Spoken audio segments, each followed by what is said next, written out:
Alright, good evening. This is David Kerr, Education 631, Week 2 video blog. The question's based off of TPACK. Of course, the very first one is, what is new to you? I think the biggest thing that's new to me is just the grouping of it all together, how it's identifying it and, saying, hey, you need to know the pedagogy, the content, and then the technological aspect, but identifying them all together as a problem and a solution. Which of these areas do I feel is a strength for you? Based on the content that I teach, for the Army, of course, my content and the pedagogy that I use, I think all three of them are a very strong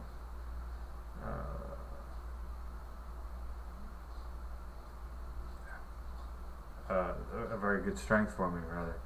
I think that, obviously anybody can improve on any one of these subject areas, but the technology area, I think, is probably one that we can that I can rather improve on the most. As we begin to introduce computer numerical control into our teaching, we have to know how to adapt that technology to our teaching and our teaching to that technology. How does TPACK impact best practices for teaching and learning for all teachers and students?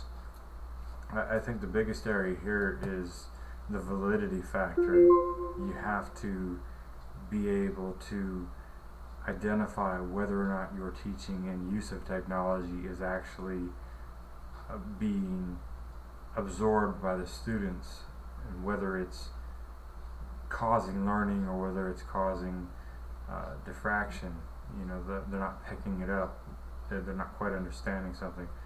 And I think that the book highlights quite a lot of the areas there where they identify, hey, look, we can prove these, or we can test these rather, but we can't, there's not enough studies to physically prove them that they are being effective. As more studies become available and more groundwork is laid out and we have a benchmark to press against, I think they'll see that it is a valid idea and a valid system.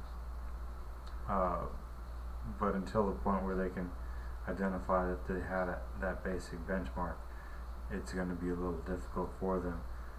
Probably one of the biggest things, of course, what is the best one to use? The observations is going to be a really good one to use, because I, as the administrator or as a senior teacher or wherever it may be, can walk in, sit down, and observe the individual teacher as they're doing their class. And it may not be today.